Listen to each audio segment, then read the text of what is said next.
ক্রিকেটের তীর্থভূমি লর্ডসে শুরু হচ্ছে আরেকটা ভারত ইংল্যান্ড টেস্ট মহরণ। তবে এর আগে নানা আলোচনায় নানা বিষয়। এজবাস্টনে ভারতের ঐতিহাসিক টেস্ট জয়ের ম্যাচে অধিনায়ক শুভমান গিল নানা কীর্তিতে ম্যাচ রাঙানোর পাশাপাশি ড্রেসিং রুমে একটি ভুলও করে বসেন। নাইকির পোশাক পরে ইনিংস ঘোষণা দিতে হাত নাড়েন, যা 250 কোটি রুপির ক্ষতিতেও ফেলতে পারে বিসিসিআইকে। কেননা অ্যাডিডাসের চুক্তি আছে বিসিসিআইয়ের সাথে, তাই জাতীয় দলে খেলার সময় অন্য কোনো সংস্থার প্রচার করতে পারবে না দেশটির ক্রিকেটাররা। তবে এসব কিছু নিয়ে হয়তো মাথায় ঘামাচ্ছেন না গিল, বরং লর্ডস টেস্টে নানা প্রতিকূলতার সাথে টিকে গিয়ে সিরিজে টিকে থাকাই লক্ষ্য দলটার। আর শুরু হতে চলা যেই মহারণের আগে চলুন দুই দলের আবহ একটু চেকে দেখা যাক।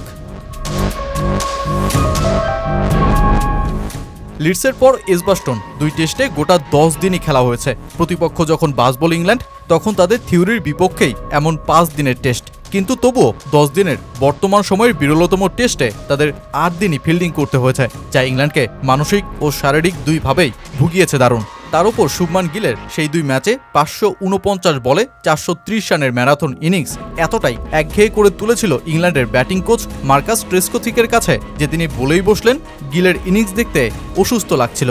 ইংল্যান্ডের মাটিতে এশিয়ান ব্যাটারদের এমন ব্যাটিং তো বিরলই বলা যায়। একটা আঘাত প্রত্যাঘাতের সিরিজ। স্বাগতিক ইংল্যান্ড যা শুরুটা করেছিল, এজবাস্টনে ভারত যা জবাব দিয়েছে, তাই লর্ডস হতে যাচ্ছে সিরিজ ঘুরিয়ে দেওয়ার ম্যাচ, যেখানে স্বাগতিকরা শারীরিক ও মানসিক দুইভাবেই ক্লান্ত। তাই তো লর্ডসের সেই পুরনো ধার জোফরা আর্চারকে ফিরিয়ে আনছে ইংল্যান্ড, যার স্কিলের সীমা অনেক উঁচু এবং 2019 সালে লর্ডসেই যিনি অভিষেকে স্টিভেন স্মিথকে ছিটকে দিয়েছিলেন। সাথে ব্রাইডন কার্সও একাদশে ঢুকছে থ্রি লায়ন্সদের।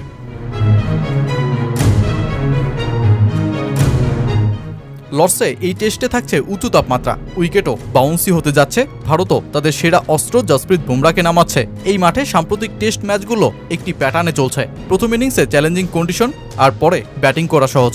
তবে ভারতকে একই সাথে বিভিন্ন বিষয় বেশ আত্মবিশ্বাসী করে তুলছে ইংল্যান্ডের চেনাই উইকেটে। একে তো এজবাস্টনের ঐতিহাসিক জয়, তার উপর ভারত এই মাঠেই ইংল্যান্ডের যে কোনো মাঠের চাইতে সবচেয়ে বেশি জয় পেয়েছে 1986, 2014 সালের পর 2021 সালেও। তবে ইংল্যান্ডও তাদের শক্তির প্রদর্শন ঘটাতে লর্ডসকে যে অস্ত্র বানাতে চাইবে সেটা বলাই বাহুল্য। আর এদিক থেকেই দুই দলের জন্যই চ্যালেঞ্জিং হতে যাচ্ছে ডিউক বল।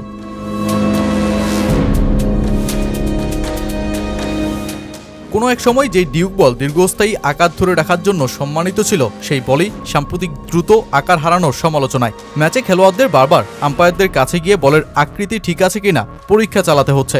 30 ওভারের মধ্যেই নরম হয়ে যাচ্ছে বল, আর যেটা বোলারদের সিম আর বাউন্স দিতে বাধা দিচ্ছে। তাই নতুন বলের অপেক্ষায় থাকতে হচ্ছে ম্যাচে, যেটা আবার ব্যাটারদের কাজটাকেও চ্যালেঞ্জিং করছে।